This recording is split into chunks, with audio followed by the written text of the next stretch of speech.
Episode 3, Jem Arnold. Welcome to the Oxidative Potential Podcast, where we discuss all things sports science and performance. I'm your host, Matthew DeRoche, and with me is my fellow co-host, Phil Batterson. Enjoy.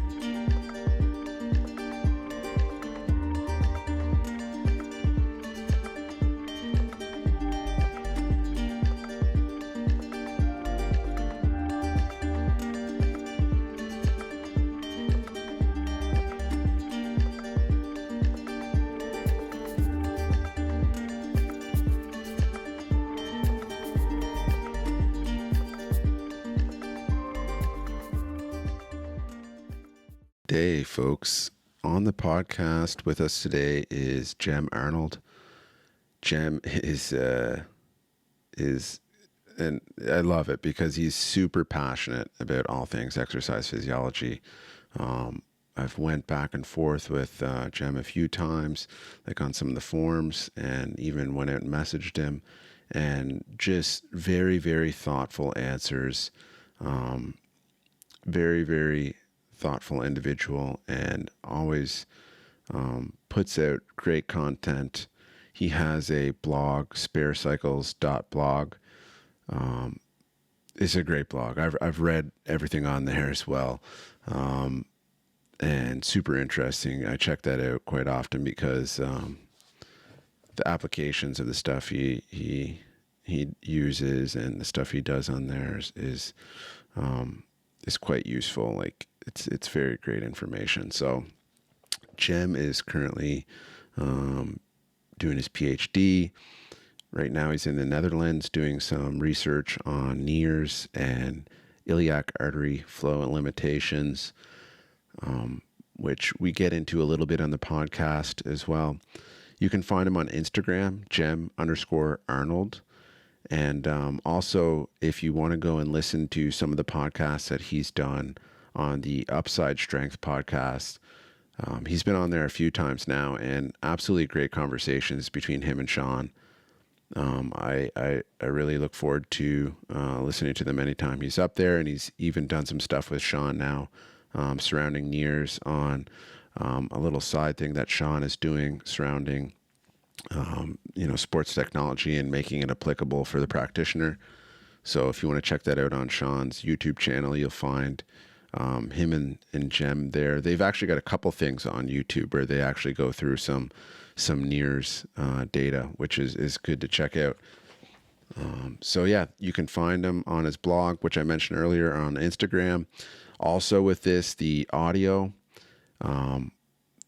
absolutely phenomenal on Jem's side, super professional. On my side, I shit the bed, absolutely, which I spent 3 hours trying to basically edit it, and it comes out half decent on my side. Like Jem's audio, like I said, is perfect, but mine is like, it's doable. Like it's not anything that you'll ruin any of the information. Like it's all still there. So I feel super annoyed that I didn't have my audio sorted out as good as I thought I did before there.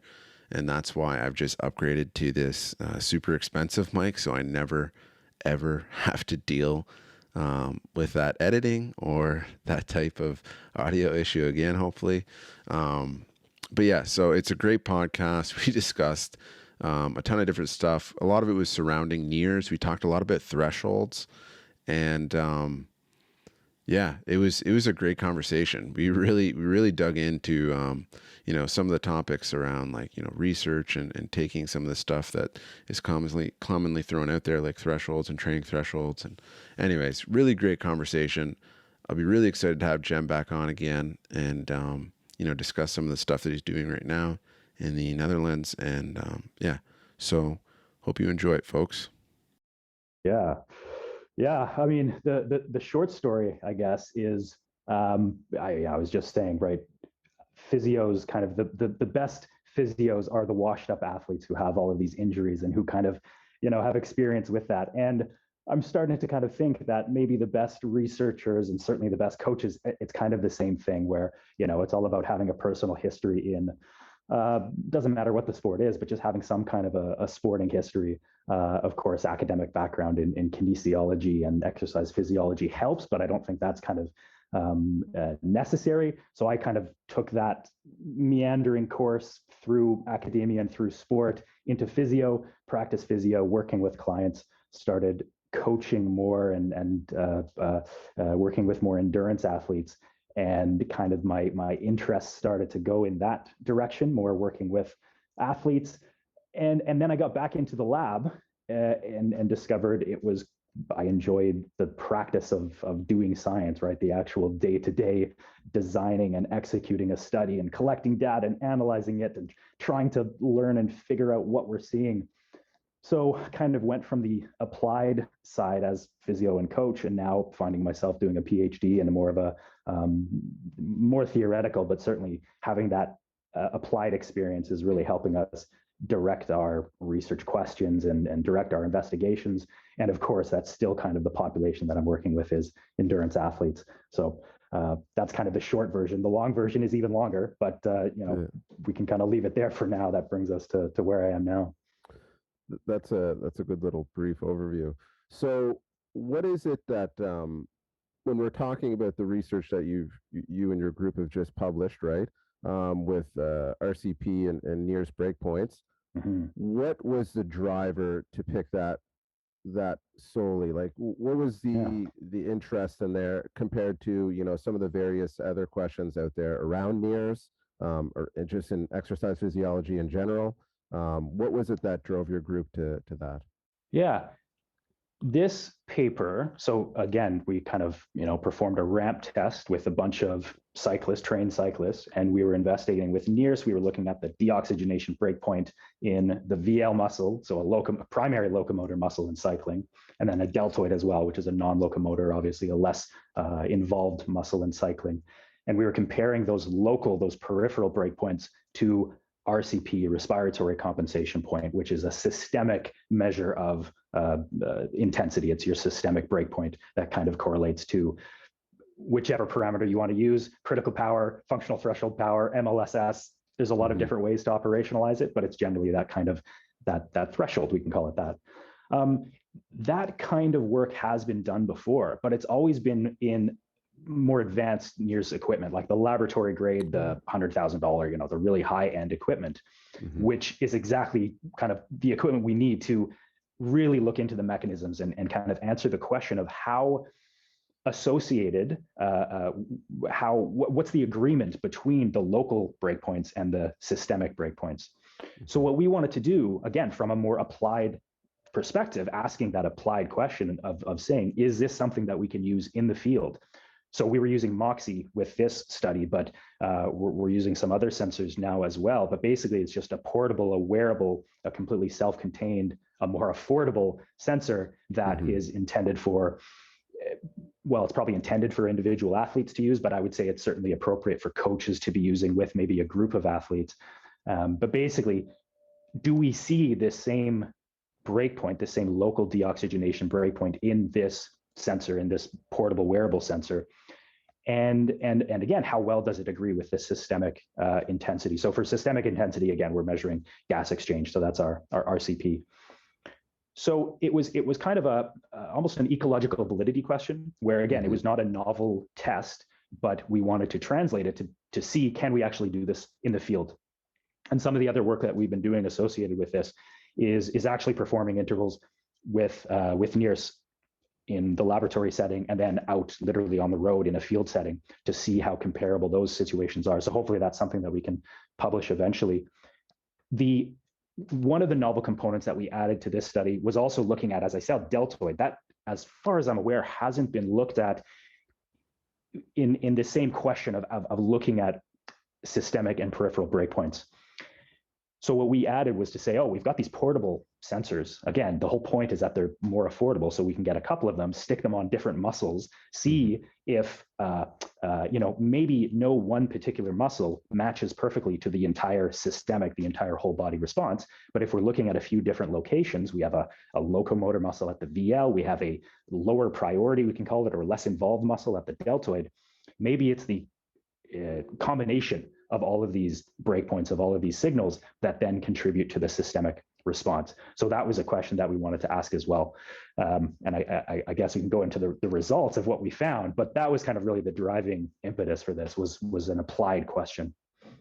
Yeah, so we're talking about results now. I don't think the results differ from some of the other papers in terms of the single vastus lateralis to RCP. But what you guys really pulled out of the data was that, hey, with these portable NIRS sensors, there is quite a bit of intervariability between the RCP and the NIRS breakpoint. Yeah, that was really the important finding. So again, as you say, the other studies that have looked at this, and you know, all of us kind of look at a group and we look at the group mean response to try to use that to I don't know what you would say, you know, even out the variability that is just naturally going to come about in any one individual. So at a group mean response level, we found no statistical difference between the VL or the deltoid deoxy breakpoint and the RCP. And that's pretty much the same finding as other studies. But this has been shown as well in other studies, but when you look at a single individual, there is really no correlation. There was no agreement between where these breakpoints were occurring. So they could have occurred at you know, very different intensities at different sequences in different individuals. So you know, one athlete might have the VL breakpoint occurring first, followed by RCP, followed by deltoid, and another athlete it's completely reversed, and all of the other permutations. So at a group mean level is one thing, but as I said, the applied question for us is really, we don't care about the group. We care about the individual that we're training, the individual athlete that we're trying to apply this test to and get meaningful information from that we can then use to prescribe training. And so we really didn't see a consistency that, in our opinion, would allow, let me try to be precise with this. So the variability between all these different individuals means that if we don't know going in with whatever athlete that we're working with, we can't say that if we see a breakpoint with NIRS at the VL or at the deltoid, we can't say that has anything to do with, or that doesn't give us any information about where the RCP would be. The RCP is, I'm not going to say a gold standard, but it's a more well-established breakpoint for where the systemic intensity is. So that was the finding, and that's an important finding just to show there's a variability here. We expand on that a little bit, I think, in the discussion. I'm trying to remember what we actually wrote and what we just have been thinking about and discussing subsequently. But I think there's a really important consideration here to say there's still information, right? Where the breakpoints are occurring in isolation or relative to each other still gives information for a particular athlete. And so, you know, one of my lines that I've been kind of using recently is adding more data, right? Adding more sources of data coming from gas exchange, right? Coming from different muscles with NIRS. Sometimes it adds precision, and sometimes it will tell us with very precise, narrow values to say, oh yeah, whatever we're looking at, it's happening here because it's happening consistently across all of these different measurement devices. That didn't happen in this case. So in some cases, adding more information just simply gives more flexibility. So we're seeing more aspects, more parts of the whole, more individual components of the entire whole body response. And that lets us maybe say, oh, okay, you know, this athlete where deoxy breakpoint occurred before RCP, does that tell us something about how this athlete's responds to intensity? And then we prescribe training more individualized to that particular athlete. So that's the discussion I think that this paper kind of leads into. It's certainly not we don't have an answer for it yet. It's just a question, but I think there's, you know, it wasn't just a null finding, I guess, is where I want to leave it at. It wasn't just nope, it doesn't work, therefore don't use it. It's, it doesn't work how we maybe thought it did, so let's keep investigating. Yeah, because this brought up so many questions in my mind. One being, 20 years from now, is the breakpoint what we're going to be looking at? And the RCP is just like, oh, this is some systemic thing that, you know, yeah, it's there, but it's not the first system failure. Like I think about it with mitochondrial disease. When you look at mitochondrial disease, you're going to see organ systems showing symptoms first, but the complete failure of the system generally doesn't happen until later.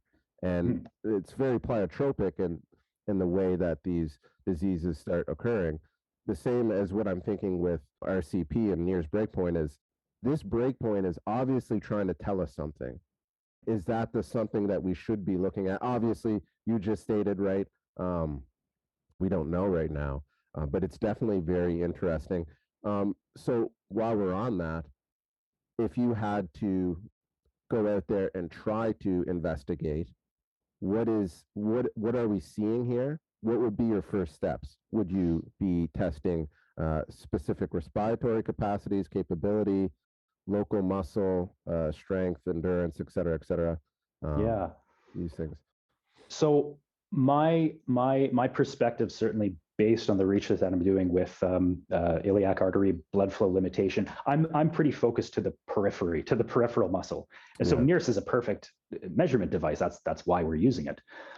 So my interest or my approach there would be, and this is exactly what we're doing, is okay, we've looked at NIRS, we've looked at portable NIRS in a ramp test. A ramp test is classic. We kind of understand, as best as we can, the physiological process that contributes to a ramp test.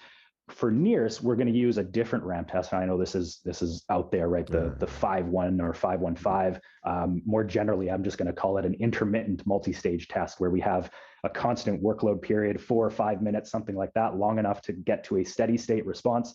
And then we have a rest period, usually 1 minute, no pedaling, no running, just stationary. And basically you see the recovery response within that 1 minute, and then you progress to the next higher work stage and so on until task failure. So a protocol like that, I think, is very well designed for NIRS. And this comes from Jörg Feldman and Moxie and others who kind of developed this process. So this isn't anything that we've discovered.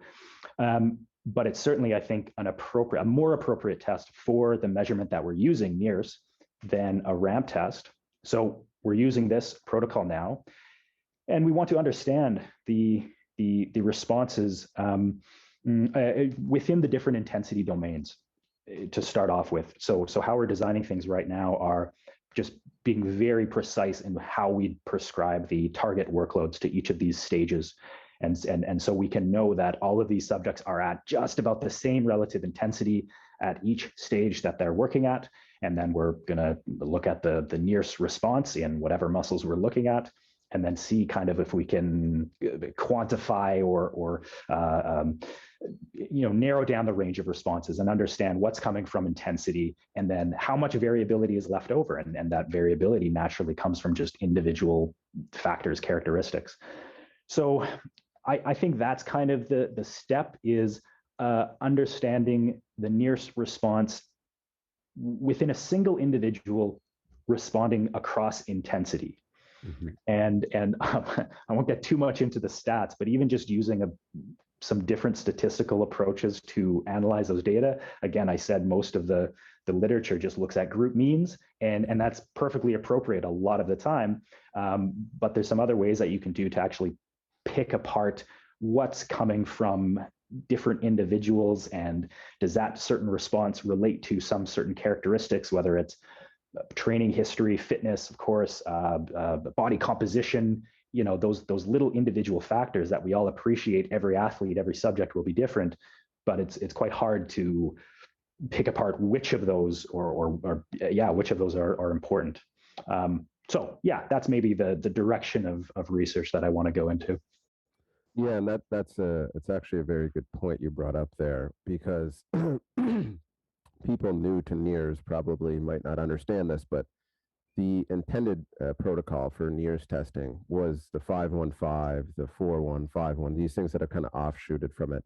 And the reason for that is you want to see you want to see the onset kinetics, but you want to see some stable workload, right? To see how the blood flow is responding.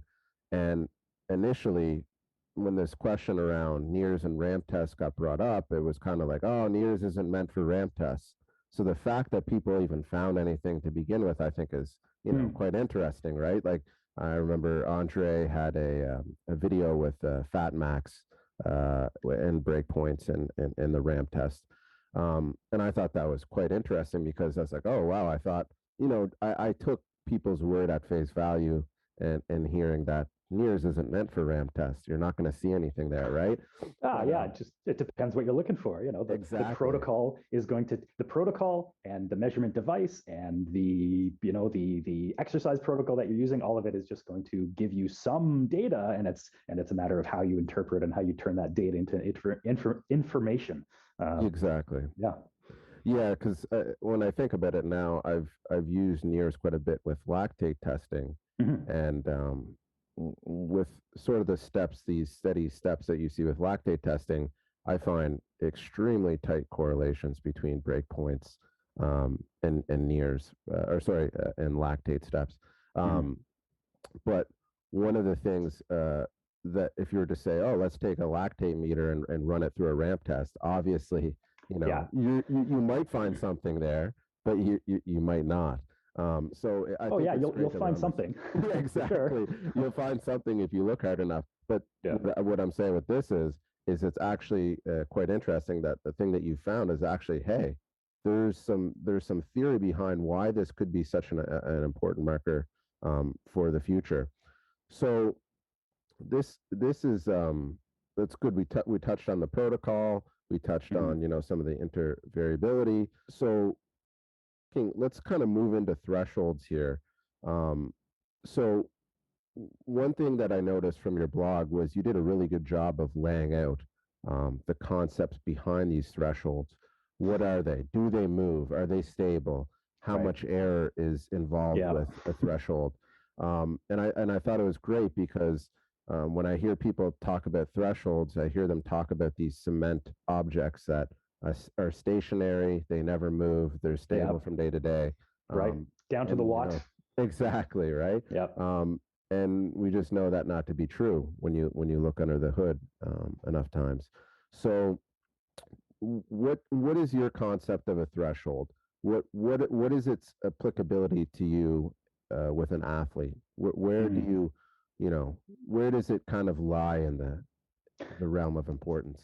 Oh yeah, that's a good juicy question. Well, there's a lot of kind of directions to go. I mean, you brought it before, and I just want to kind of set this almost from the beginning. You know, you mentioned, are we going to be using breakpoints at all in 20 years? And kind of does it even make sense? And even the concept of a breakpoint in physiology is it's an oversimplification. Of course, it has to be. You know, there is no light switches. There is no this happens until this particular watts, and then something completely different happens. It just doesn't work like that. It's all just everything is happening all at once in different components and different priorities.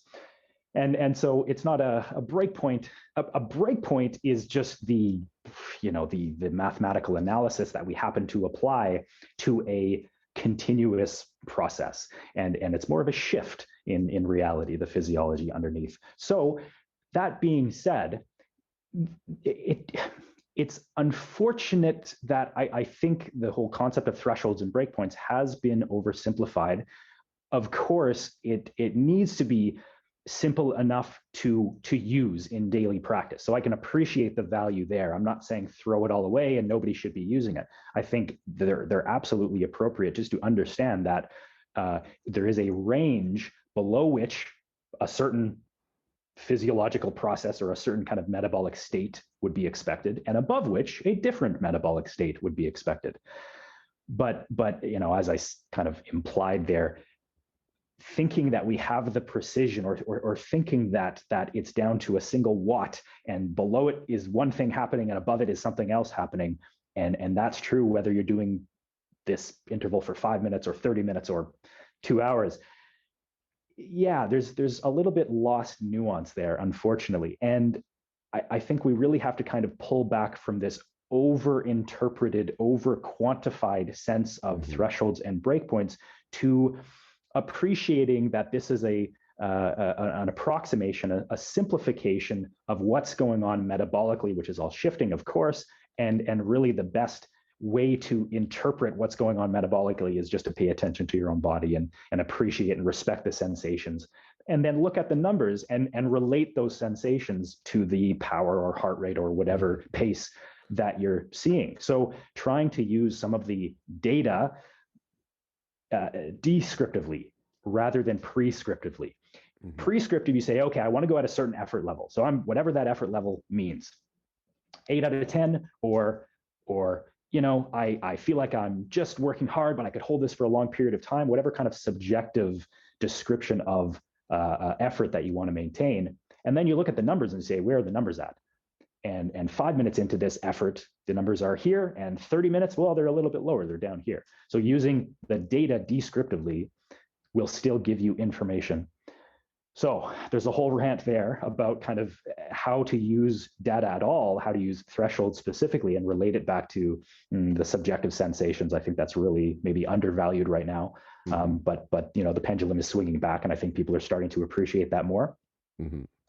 The more nerdy take on this that I wrote about in that recent blog post was just thinking, whenever we're measuring an event, there's variability that contributes to that event. So as I've said, right, it's a breakpoint is kind of an artificial single point that really expresses a transition zone or a shift from one state to another state. And so there's error bars around that single number anytime that we take a test. And part of the error bars are going to be physiological. There's these sources of physiological variability where day to day things change, my fatigue changes, my energy levels, whatever the case is.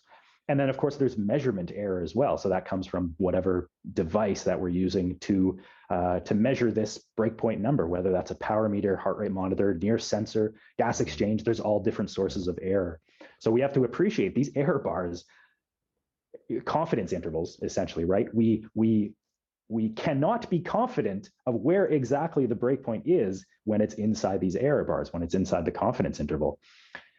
And to go back to that point of, does information add precision or does it add flexibility? I think in this case, it does not add precision because those error bars are always going to be there.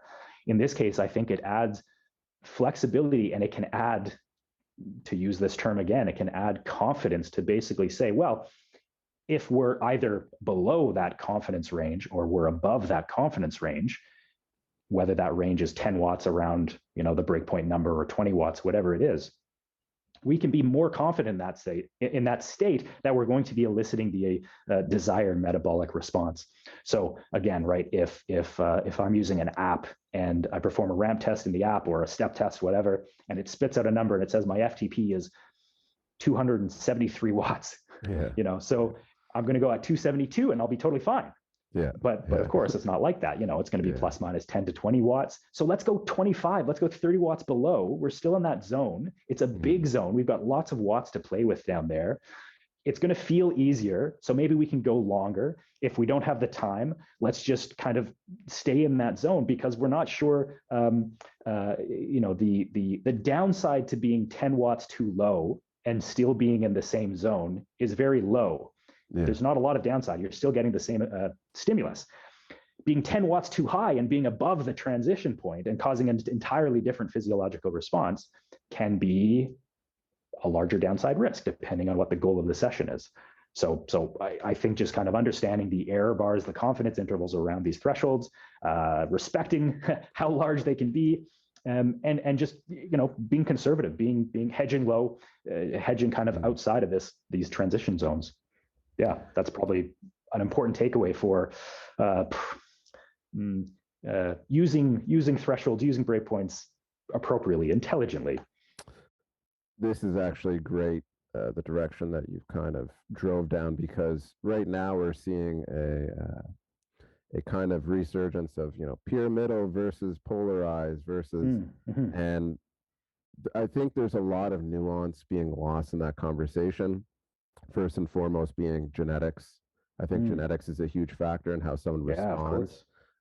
Neurological profiles, obviously, how quickly does your nervous system recover? How quickly does the muscle recover? Yeah, the organism is generally going to move in the same direction, but when we're talking about optimizing between these polarized, pyramidal, also what is the sport that the individual is engaged in? Absolutely. Do you not think that there's a difference between how someone responds? We know that from watching cardiac tissue, the morphology of cardiac tissue from different sports, right?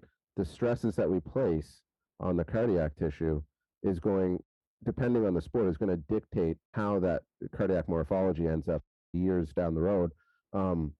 So we haven't really even, touched we're touching the surface of understanding how these schemes work. And then if you were to break it down even further, a lot of times I've been trying to figure this out. What are we getting from these specific zones? Because we all kind of know, yes, your mitochondrial adaptations from the lower aerobic zone, and we move into the moderate zone we move into the heavy intensity. We're getting buffering capacity, these things, tolerance, and then we move up. We're getting the cardiac adaptation, stroke volume, these things, and mitochondrial angiogenesis. You know what I mean? But when you actually dig into the research, like for example, Stefan van der Swoord and guys like David Bishop and these people that are studying mitochondria fairly deeply in regards to exercise physiology, they're actually saying different things when it comes to the adaptations of the mitochondria. Some people are saying if you do this training too much, you're going to end up with negative consequences to the mitochondria and how they adapt, where other people are saying this actually decreases your mitochondrial efficiency when you work in the zone, but the mitochondrial biogenesis is quite enhanced. So and people are saying different things about different zones when we're talking about the mitochondria. So a lot of these things aren't really well laid out. Like, what are we getting from this? So when I hear people talk about, oh, it has to be 2% of this zone, and 17% of this zone, and then when we're talking about the threshold in itself, what threshold are you using? Critical power, FTP, MLSS. Like a lot of these issues just kind of come back to differences in definitions or maybe over precision, right? But I take your point. It's so difficult to attribute a certain kind of physiological response or our observation of a physiological response back to a so-called intensity domain if that intensity domain hasn't really been kind of established or the protocol that we've designed to determine intensity domains is maybe limited.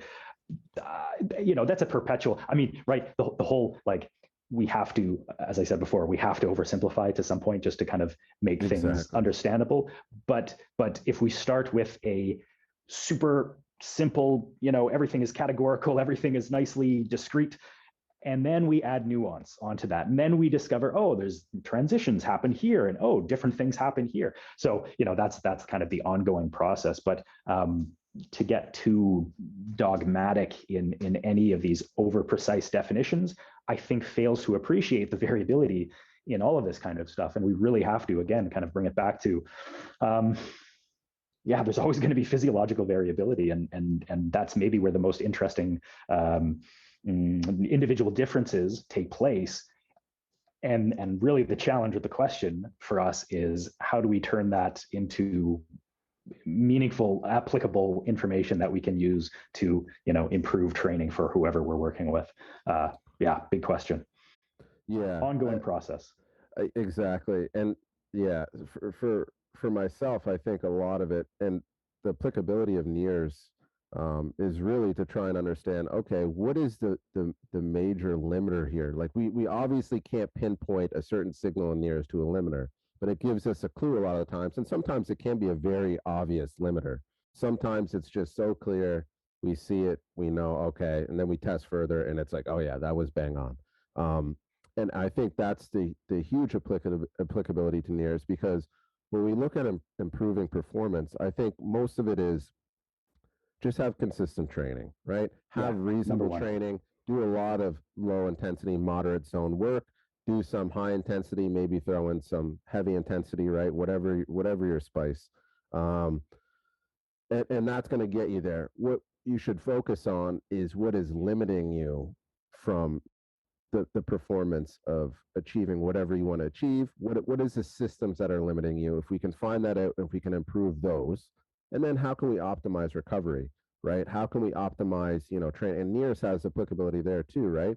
If you smash yourself the next day, you throw a Moxie on, and you can tell that, the blood, the hemodynamics are not the same, right? So maybe that's a signal that, hey, we should probably pull back today. right? You're not responding quite well to the adaptation that we're looking for here. So I think that with these things, people see gadgets and they get excited because it can tell them, oh, there's a point here and there's a point here. But realistically, I think people need to pull back their expectations of what these things can, because they're very valuable tools. I think it's just that the over application of them can. Yeah, again, super valuable, lots of information, lots of data coming out. But the challenge is really, again, translating that data into meaningful information. And it's always going to be a challenge to do that from the company's perspectives to give information that's meaningful to every user of the devices is obviously impossible. And so what that ends up meaning is whatever the company will have an app or kind of some kind of visual display, some really pretty charts to look at and some pretty numbers to look at. And it's up to the individual to interpret what that means for them. But of course, not everyone has a level of expertise. Not everyone needs to have some PhD level of expertise to, use a Garmin running watch and go for a run and enjoy training. But the difficulty is, again, oversimplification, over precision in kind of interpreting that. You were talking about like the value of NIRS, again, in maybe it's within a training session and prescribing the intensity or kind of auto-regulating the intensity within a training session, and maybe it's again the next morning when you put it on and looking at recovery and that. So I think that's an example of just where adding that information is adding flexibility to the routine, right? You have a structured training plan. You add more information from NIRS and you discover, oh, hey, okay, yeah, let's take a rest day today, not because it's in the plan, just because you need it. So it's always going to be valuable. So while we're on the topic of technology, what are some of the other things that you've used with athletes or you find valuable with yourself and using to try and steer your decision-making around training, whether that's heart rate variability, like VO2 master? I know you've used that quite extensively. Maybe it's lactate. What are some things you use with yourself, some things you use with your athletes that you find are quite valuable? The question of what I use with myself and what I use with my athletes can be very different. That's what I'm interested to hear. Who's the guinea pig there? It depends. I love all the gadgets. Again, like I love kind of just seeing all these different sources of data. And I like the challenge of trying to integrate it all and put it all together and figure out what it means and then apply it and make a change to training that I think will improve the athlete's performance based on what I've seen with all the gadgets, and then to see, did it actually work? And furthermore, did it work in the way I thought it was going to work and expected it to work? Or did it just work because anything new usually works to some extent, right, for some period of time? So I do usually kind of start experimenting with a lot of this stuff on myself, and then introduce it to my athletes. I would say more of the athletes that I've worked with have not been interested in using all of the gadgets themselves. And that's totally fine. Like, again, that's the point of having a coach, is that I learn the lessons and I apply them to you as an athlete so that you don't have to go through this whole process of tinkering with data. And then some are super keen on, the other side of the spectrum. Some are super keen and they want to use it for every training program. So even I think I mentioned back there was, NIRS, Moxie, Train Red, the kind of the commercial NIRS sensors are probably marketed to individual athletes because that's a bigger consumer base. But I think a better model with that would be for a coach to have, maybe a number of sensors and just give them to an athlete for a week at a time or 2 weeks, or just a training session or just a test, and kind of relate that data, go over it with the athlete, right? Interpret it alongside with the athlete and relate it back to the sensations, back to RPE, back to just how it did the effort subjectively feel, so that the athlete can kind of get this quantified picture, but be able to feel it when they're on the bike and they don't need to worry about all of the gadgets and setting everything up.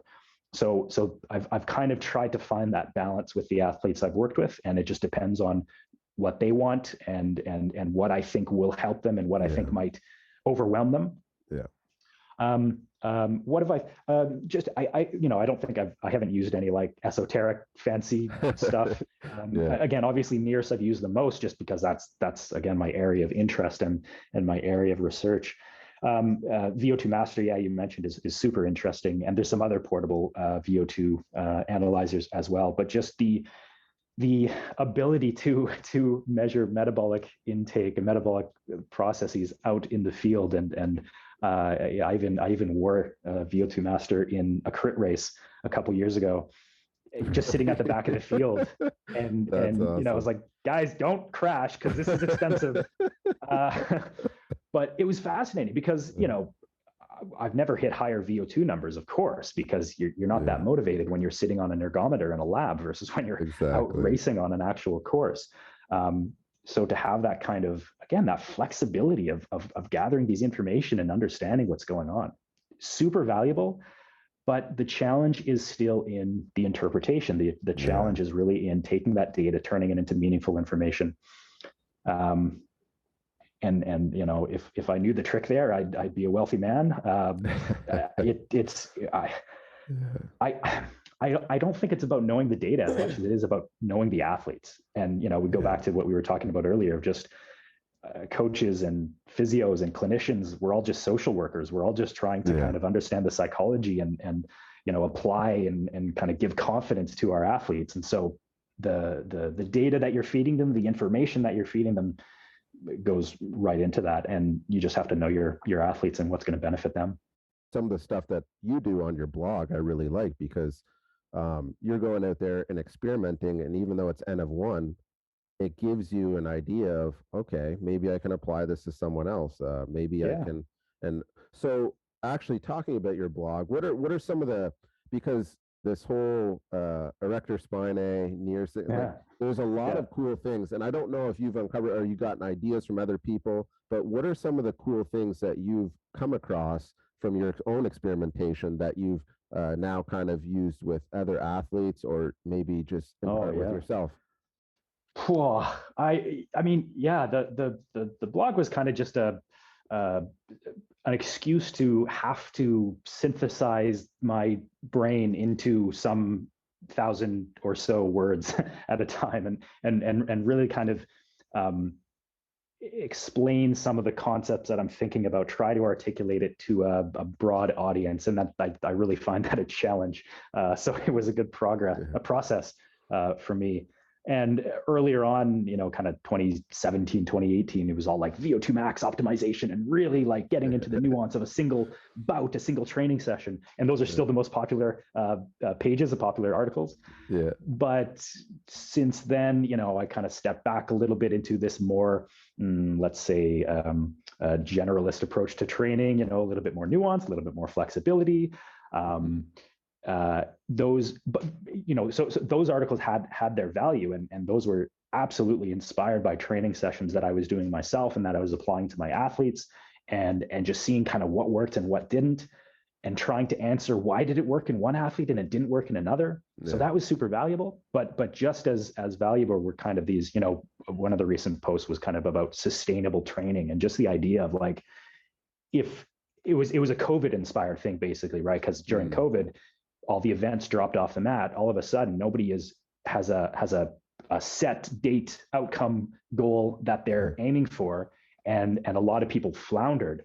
And I found it was useful just to kind of step back and consider, like, hey, we've, our time frame, our goals should really be on the lifetime scale. So what would be a good baseline kind of template for a training program to follow if I just started it in media res, right? So it's not a program that you start from day one and you follow through to week 16 or whatever. It's just like, oh, you just rotate through, and there's some options and kind of to throw in and throw out. And it's just a general, physiologically focused, which is to say you'll get some kind of a physiological general benefit from it.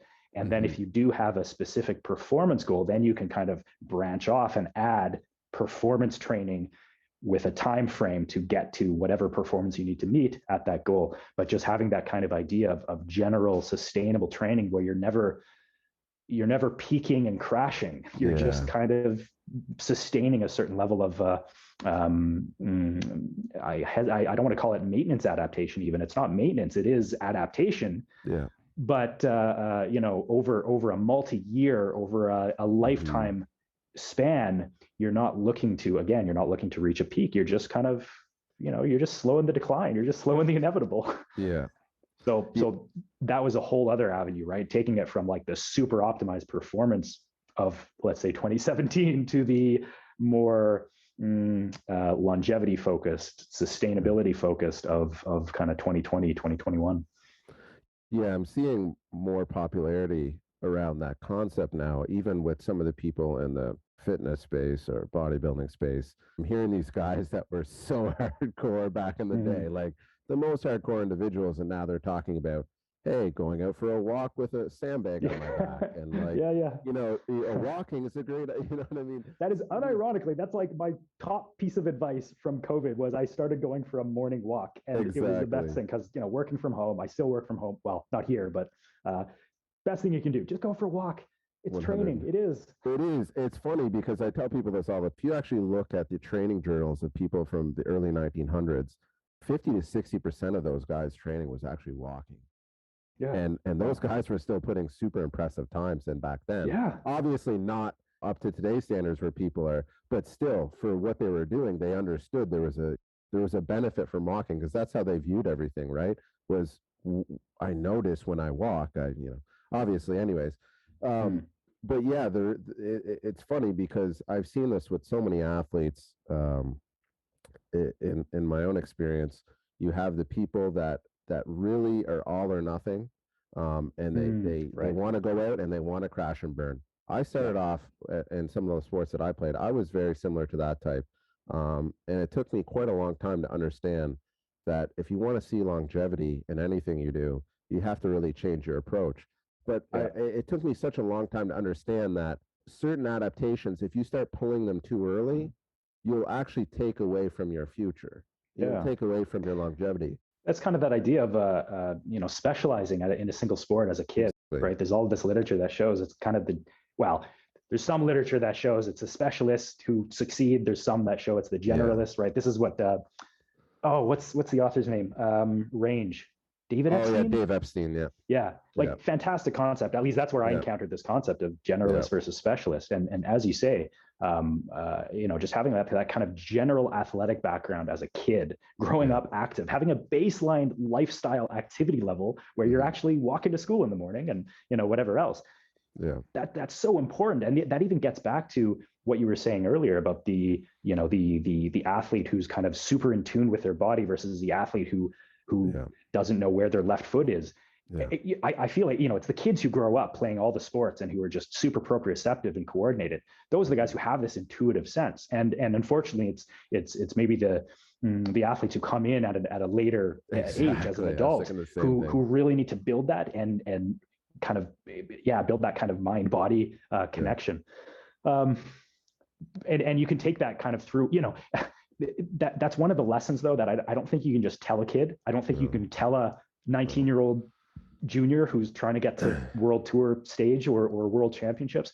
Yeah. They just have to put their hand in the fire and learn, I don't know. You have it's like, it just comes naturally with age. Yeah. When you start talking about building interoception, right? Your ability to understand some of the physiological processes, like in research, they generally use your ability to detect your heartbeat as one of them. But your ability to understand like these shifts that are going on in your body, right? Trying to explain to a kid, like, this is going to be one of the most important characteristics that you're going to build. Like I tell everyone in the weight room, learn to find true failure. And there's a test that I do with people, put them in an isometric split squat, and I ask them to hit failure. And the reason I can always tell if someone's hitting failure or not is if they can stand up at the end to get out of the squat, I know that they didn't hit failure. I know if they failed downwards, which I've seen maybe 2 people fail downwards. That when I say hit failure, I know that person is very in tune with what's going on physiologically in their body. I love that. That's great. That's a good test. But it's funny because when you're going into a new sport, cycling, for example, right? The ability to understand exactly when to pull off the gas and exactly when to hammer down is probably one of the best qualities. And you see it with guys that play sports. If you've ever gone out and played, I don't know if you play hockey, but if you ever go out and play hockey with old timers, Yeah. you will realize this because they barely use any effort, but they're in the right place at the right time, and they move a quarter of the speed that you're moving, but Yeah, they're where they exactly. need to be because they Yeah. know exactly when to pull off, exactly when to hammer down.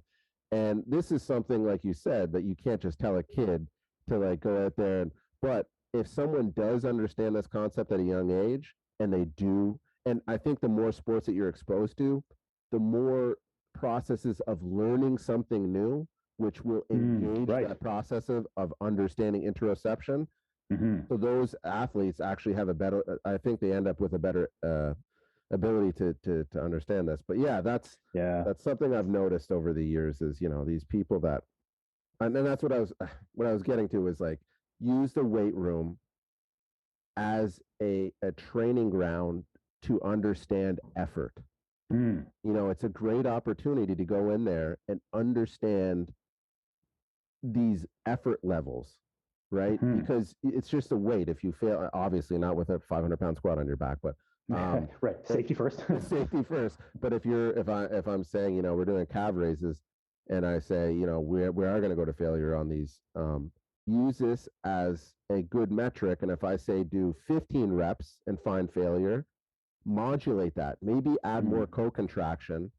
So whenever you hit 15, you're going to be toast. And this is this concept around speed gate golf. I don't know if you've ever heard of this. Oh, no. Speed gate golf is this technique by a sprinting coach. I'm sorry, I forget his name, but he would go out there with athletes with timing gates and say, the athlete that wins is the athlete that gets closest to the number that I spit out. So if I say do a 20-meter sprint in 2 seconds, the athlete that can modulate and get closest to 20 meters in 2 seconds is going to win. So they have these reps of different speeds. Super interesting. And it actually, he's noticed he's never seen the progress. And a lot of people are starting to incorporate this now into their training. I was going to say, like, I'm already thinking about how in cycling training, how you could implement that. In running training, I could see, I mean, absolutely, like on field stuff, but even on the bike, that would be an interesting way. You've got some different kind of power targets that you got to go between in some certain time frame or something. Yeah, that's a super interesting concept. Yeah, it's interesting. So with the research that you've obviously just finished wrapping up here and had published, what is the next direction for you? With are you going to continue on that topic? Is there doors that have opened and trying to push that in a further direction or? I forget already if we went through, like, I'm here in the Netherlands right now. We're designing a study and we're just kind of pilot testing right now. But really, we're carrying through the same idea, the same concepts of using NIRS to look at peripheral responses and understand how that relates to systemic intensity. And we're looking in a specific population right now, endurance athletes with blood flow limitation. So where the iliac artery is blocked, is basically not able to deliver enough blood during exercise. It's every year, there's more kind of pros who talk about having this. So the awareness is growing, but it's still not really a well understood condition. It's a very interesting model to look at because these are otherwise obviously super fit, highly trained, otherwise completely healthy subjects who have a stenosis, who have a limitation of blood flow of oxygen delivery to usually one leg. And so even that creates this kind of natural model where we have one leg that is fully, full capacity and another leg where there's this limitation. And so that lets us kind of understand what does the peripheral muscle look like in an acute response to exercise when oxygen delivery is a limiting factor. So you brought this up earlier, right? Using NIRS to look at relative physiological limiters. We have this population where we a priori know that there's a delivery limitation. So what does the response look like? And then of course, we'll be comparing this clinical population to healthy controls. So we have kind of a breadth of subjects where we'll be able to look at the response. And the protocol we're using, again, it's that 5-1 or 4-1, I think in this case, so intermittent multi-stage test, but it will be very precisely prescribed based on relative intensity. So we do a ramp test beforehand with the subjects, and then when they come back to do this, the NIRS testing, they'll all be at a, whatever the, 30% of the difference between gas exchange threshold and RCP. So we know they're 30% into that heavy domain in that sense. So it's pretty tightly regulated. So that will allow us to kind of understand, what does the response look like? When does oxygen delivery occur? Because it occurs with everyone by definition, right? Oxygen delivery will kind of, you'll max out your ability to deliver oxygen to the working muscle at some point. But we have a population of athletes where that happens earlier. So if we can kind of see where it happens with them, and we see the same response, NIRS response in healthy athletes, that might allow us to kind of understand these responses. So yeah, that's really the kind of the next experiment we'll be working on. We've already done another experiment back in Vancouver with, again, a 5-1 with trained subjects. We're pouring through the analysis right now. There's so much that can be pulled out from that, because we have NIRS on multiple muscles, VL, RF, another quadricep muscle, deltoid, paraspinals, erector spinae. We have gas exchange, we have lactate. We have RPE, which is important. Yes. So all of that kind of, we'll be able to kind of really do some multiple regression and figure out how all of this stuff is connected. But that is an ongoing process. Yeah, that's super interesting, especially the specificity of the condition that you're dealing with. It's because I think when you deal with things that are very specific, you end up learning quite a bit. And I think anyone that's good at extracting information from these very specific conditions, whether it's cancer, whether it's pulmonary disease, whatever it is, right? Exactly. You end up pulling out a lot from that. Yeah, so I know Andre Feldman, who's another big kind of NIRS researcher. He's working on a narrative review right now, basically using these clinical models, whether it's COPD or cardiac heart failure, peripheral vascular disease, all of these different conditions where, again, we kind of a priori know there's a certain specific limitation, and looking at NIRS response in those populations, just to kind of understand, okay, can we look for these profiles in a healthy athlete, and can that tell us something about a relative limiter? And I think there's some super valuable information there. But we have to consider kind of the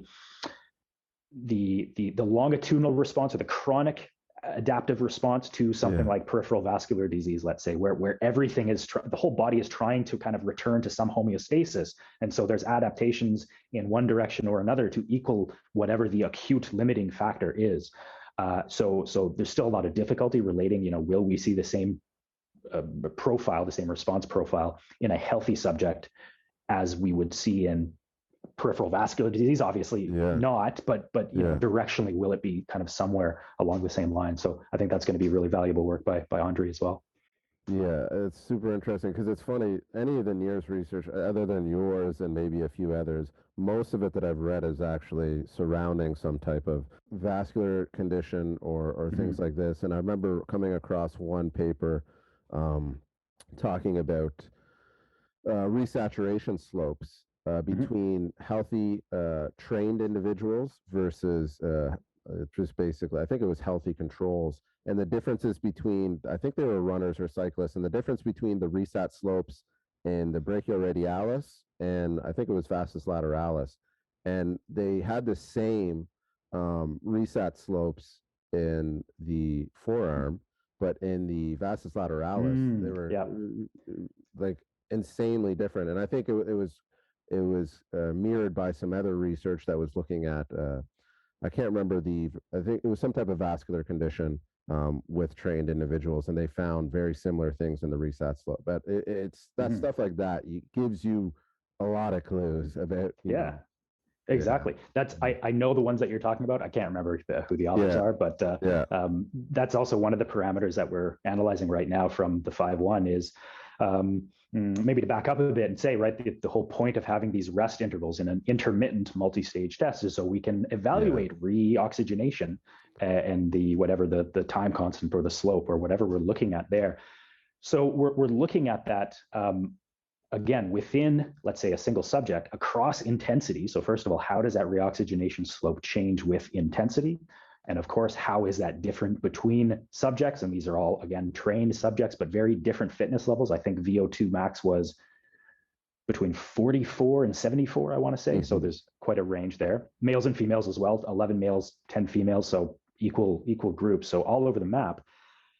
So there's, I can say preliminary findings are there's a lot of variability, of course, mm-hmm.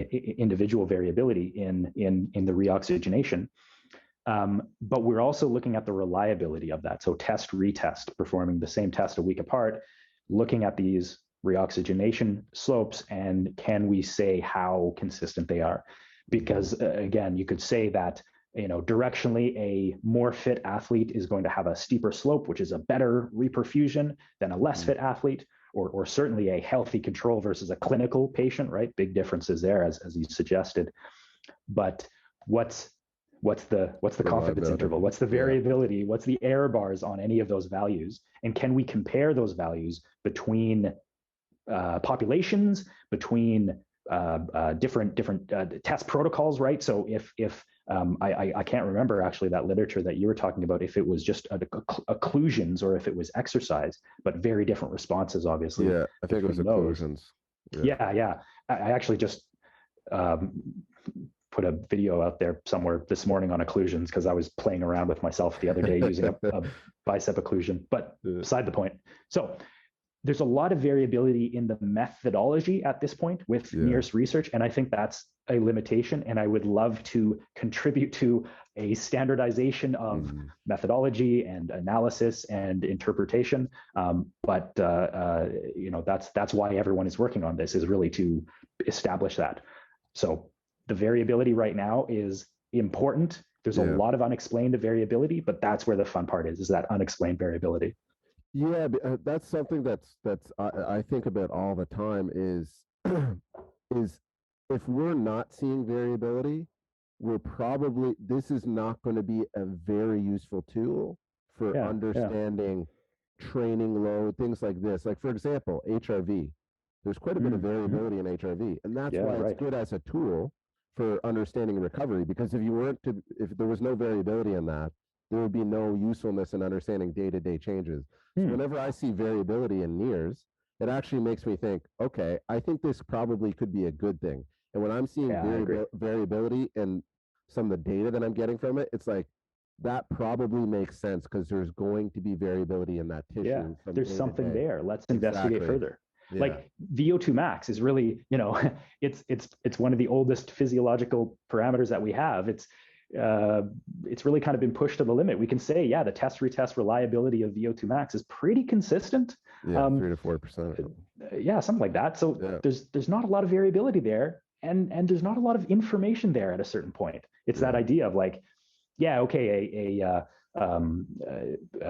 novice athlete who just started training is going to have a very different VO2 max from a professional, of course, but all the professionals have all kinds of different VO2 maxes within their cohort, and VO2 max doesn't really determine performance. Once you have the VO2 max that gets you to the start line of the race, if we're talking about cycling or running, endurance sport, there's a certain kind of minimum that you have to have, but once you have that minimum, guys will be all over the place, and VO2 max does not determine performance. And it's that, again, the variability in performance is unexplained by VO2 max, and so it must be coming from somewhere else. Exactly. And in fact, I did a little project with Canadian Sport Institute Pacific, looking at different Olympic level or national level, let's say, middle distance runners who had similar performances, but very different phenotypes, very different physiological phenotypes, different VO2 max, different running economy.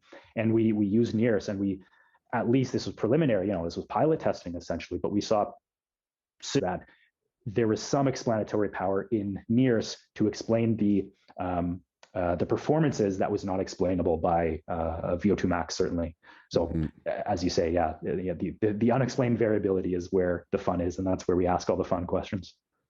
Yeah, this has been a super good conversation. Like, really, we'll definitely have to do it again, because I think some of the directions that you're going down is quite interesting. And it's funny because I think people that are, when it comes to NIRS, there's people that are like, oh, it doesn't give me a number. I don't want to touch it. It's useless to me. Yeah. And then there's people that are like, hey, there's something here. Let's try to figure it out. And those people, I always feel are the people I want to hear from, because they're really trying to solve some of the basic, questions that we have around something that's showing us something direct, fairly direct, right? And I think people are missing a lot out of, yeah, for sure. I can understand people not having the time to want to wrap their head around something like this, like a coach, right? I can understand that, but some of the people in the field of exercise physiology, I hear say, "Oh, it's just not there yet." Well, I'm like, yeah, well, we're not going to get there very fast if you don't kind of try and contribute or whatever it is. I get it. We're not, I don't have any solid answers. I just have more questions. Exactly. But that's the point of science, is just to kind of ask more questions. So with questions, we'll move into some of the final questions I have here. So one of the first ones is, I like to hear people's answer on this, is if you had unlimited resources and you were staying within a reasonable realm, if you could have any technology in the research space and the medical space that you could commercialize and compact, that's something like the VO2 Master, right? And you could use it for training, what would it be, and why would you choose that?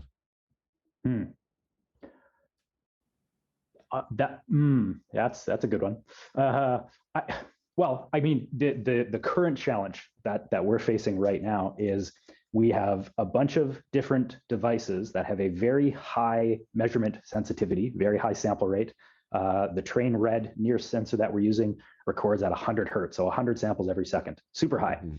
The Lodi bike ergometer we're using records every 2 degrees of rotation, which you can already see there's an issue there, because those are both high precision, but they're completely different recording rates.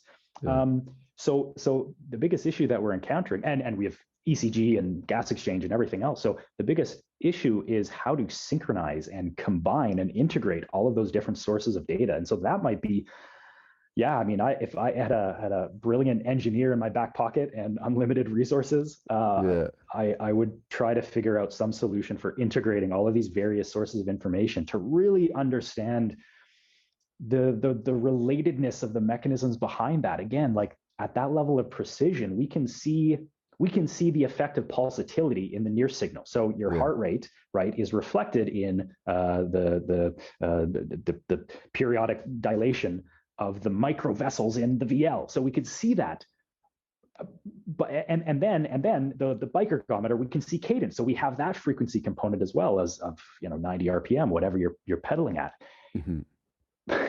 But we don't have the capabilities right now to synchronize enough to say to kind of align those sources of information and really get into the kind of precise mechanisms of like, okay, muscle contraction starts here, NIRS signal does this, heart rate response, all of that is just kind of, so that would probably be where I start, is trying to synchronize. I mean, there's probably a solution out there, and some geek is like typing right now to say, oh, just use this software, and if so, like, please tell me, because I would love to know that stuff. But I think that would be very useful at this point, turning that data into meaningful information.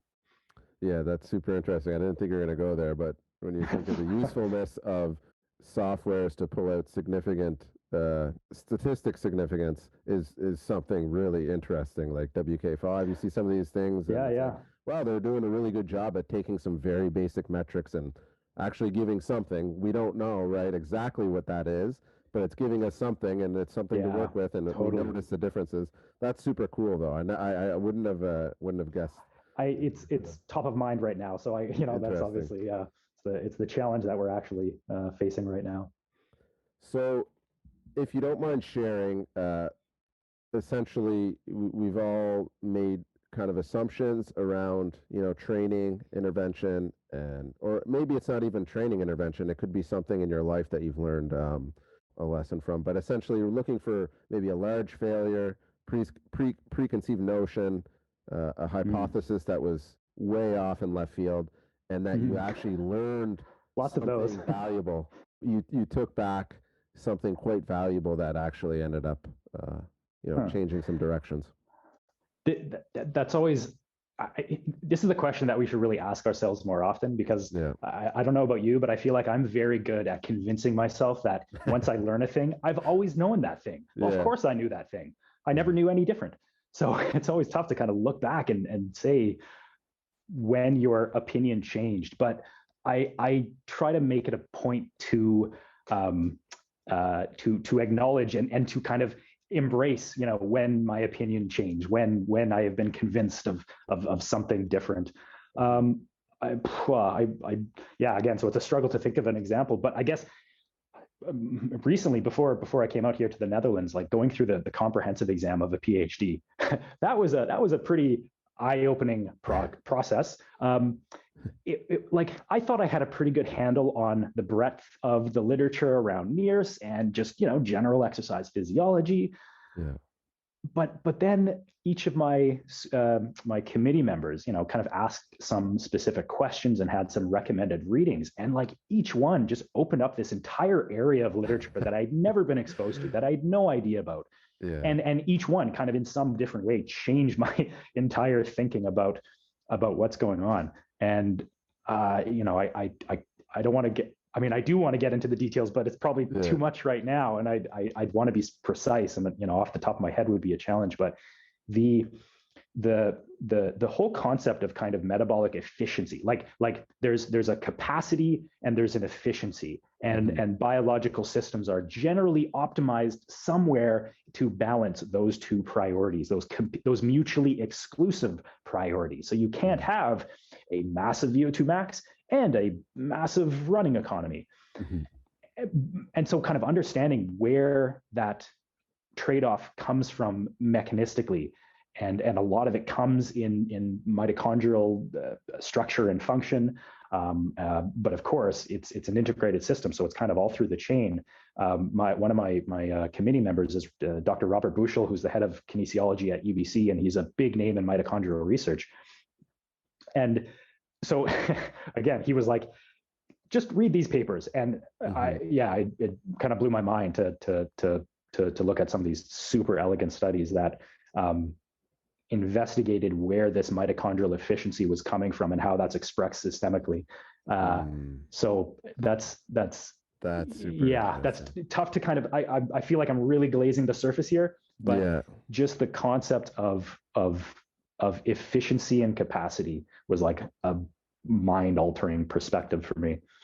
It's funny because whenever I started coming across mitochondrial research on uncoupling proteins and people from Eastern Africa compared to northern climates, some of the stuff was like, when you come across that, you're like, so you're telling me that some people are actually just going to be inherently more efficient at doing work? You're just off the bat genetically.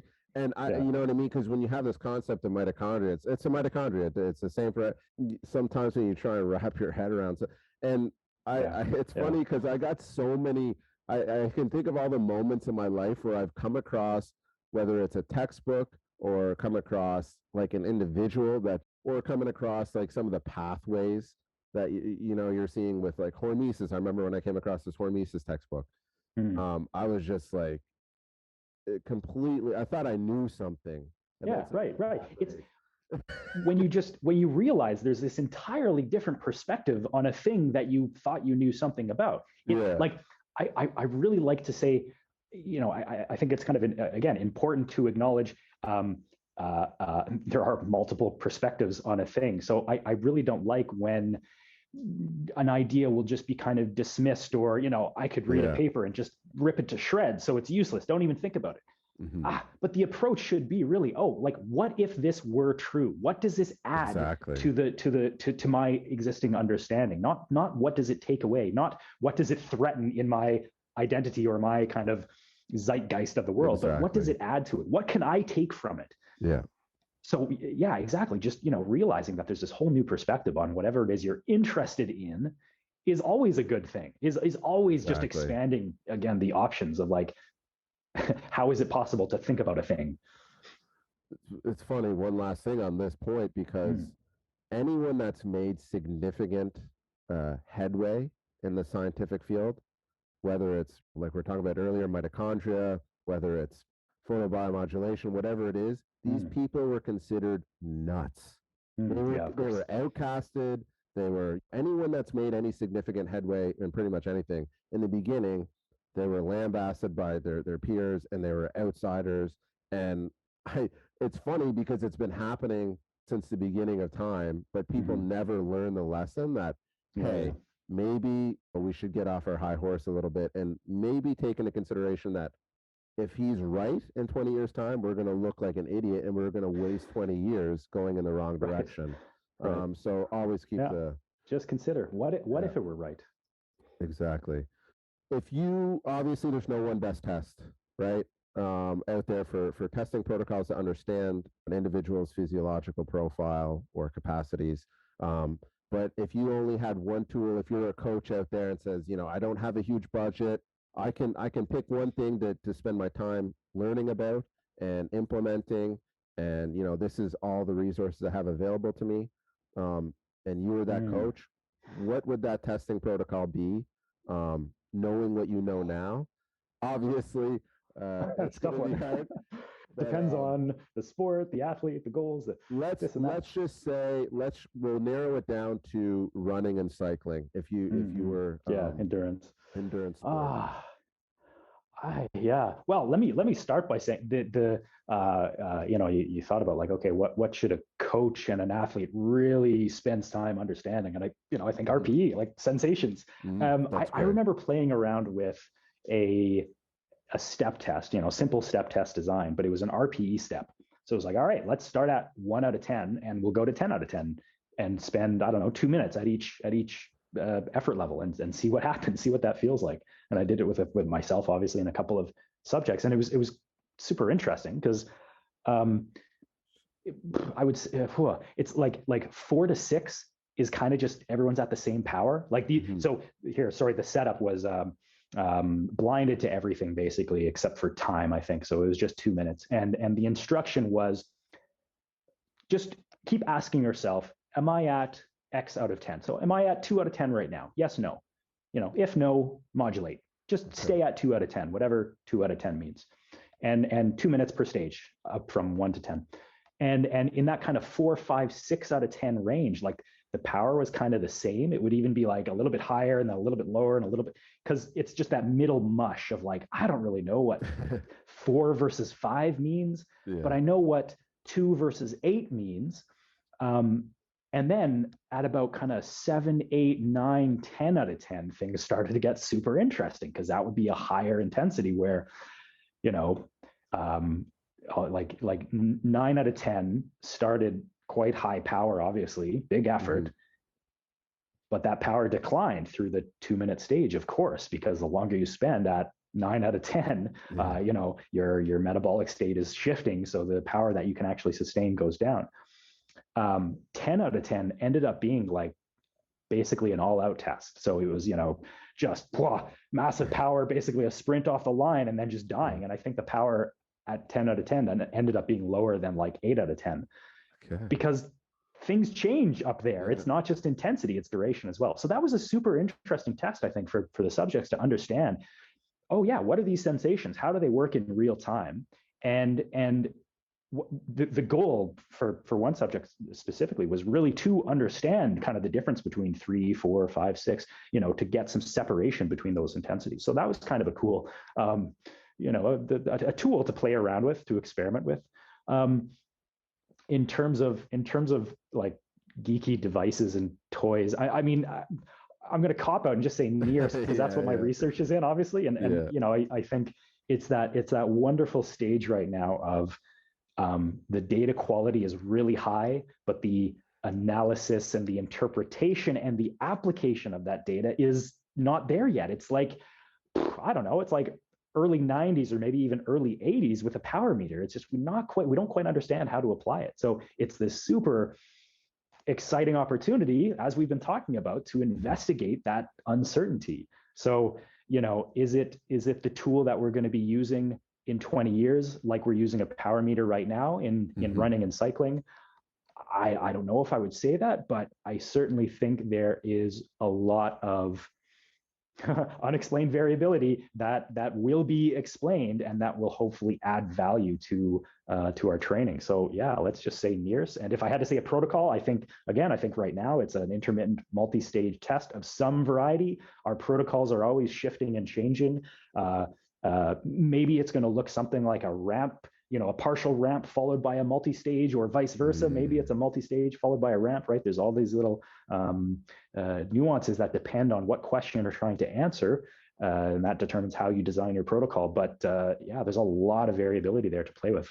That was a great answer. That was awesome. Cool thought experiment, just to kind of think about here. So the last one I have is, I've heard it stated so many. Actually, last night I was reading a textbook on exercise testing, and they came out with some very definitive answers for this question. And I've seen the opposite. I've seen sideways. I've seen diagonal departures from that answer. But it is central or peripheral. So whenever someone is limited limited at VO2 max, what are they limited by? Is it the central structures and processes, or the peripheral? And does it depend? Right? Obviously, it depends. But let's just talk about a well-trained athlete. Yeah, totally. I think the answer to is it central or peripheral? The answer is yes. The answer is it's an integrated system. Exactly. It's such an interesting question, and I think it's maybe not controversial, but you know what I mean. It's not conclusive one way or another, and that's for a reason, because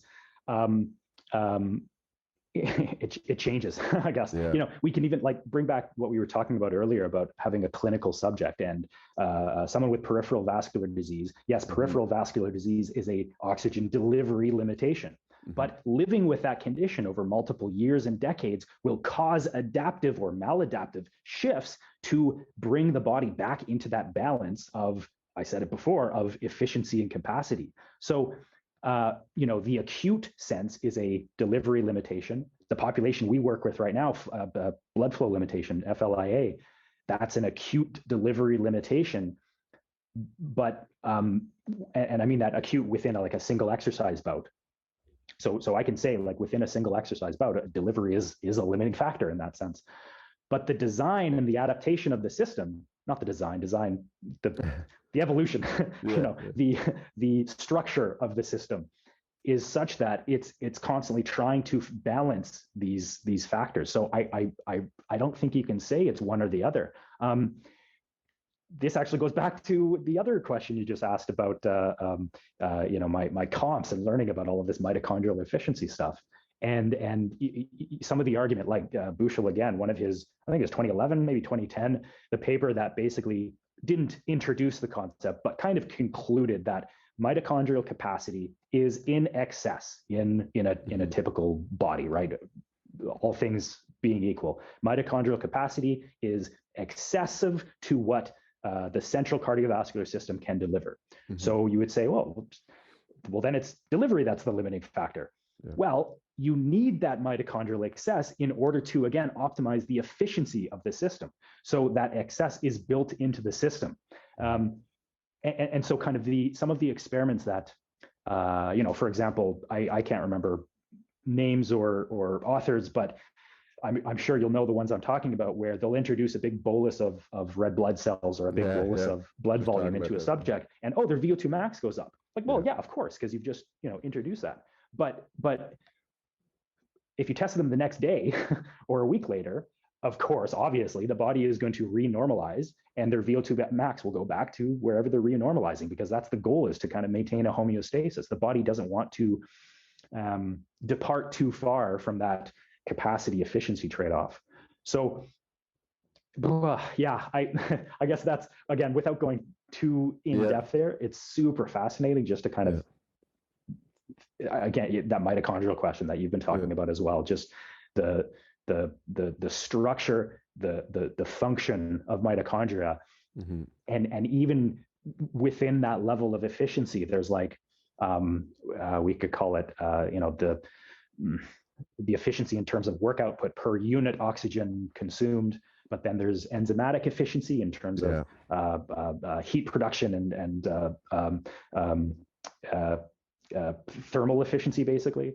And then there's substrate efficiency of like, oh, okay, how much energy is produced per unit of substrate consumed, whether we're talking about like NADH or we're talking about glycogen, glucose, all of that. So there's all of these different levels that, I can't believe I haven't said it yet, but I like to talk about, and this is not original to me, this is just out there attributed to whoever, but the idea of learning as a fractal process. And the more you understand about the body, you kind of just dig down and find yourself at the next fractal level. So when I was going through my comps process, you kind of start at the superficial level, not superficial, you start at a certain level, wherever that level is at, and you see the patterns, you can kind of understand the general vibe of things.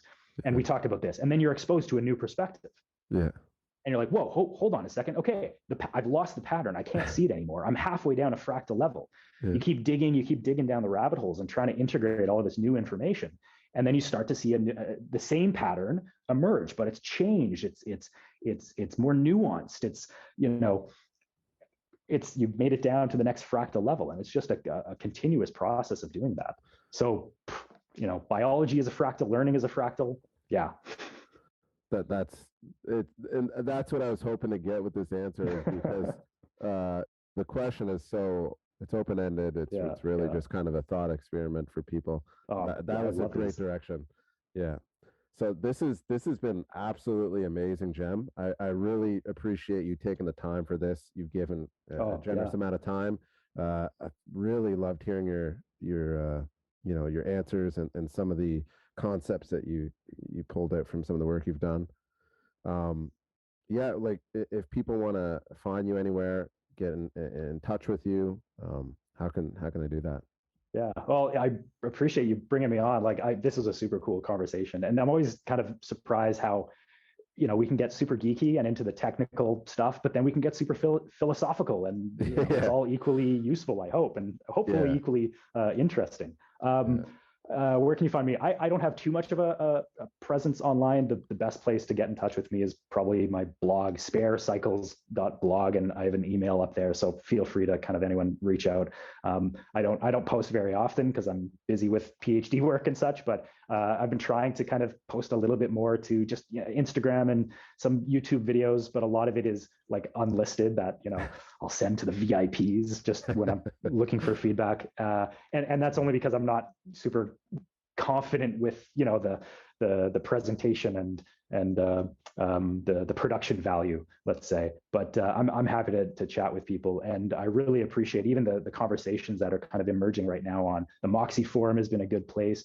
VO2 Master has a Facebook group, which is really interesting as well. It's like all of these little communities that are tinkering and asking us similar questions and using similar devices and really coming together. The brain trust, that's been fascinating. So those are really the places where the more people participating in that, it's really kind of a democratic scientific project that we're all working on. So I'd encourage everyone to kind of go explore those communities. Yeah, just like to add in that your blog is definitely a must read. Anytime he has anything posted or I notice anything posted on there, I check it out immediately because it's great. Thanks. It's really good connection between the research and application or whatever. It's geeky. Fair warning. It's it gets into the weeds. Yeah. Anyways, that's great, and that's all we have for today, folks. So enjoy.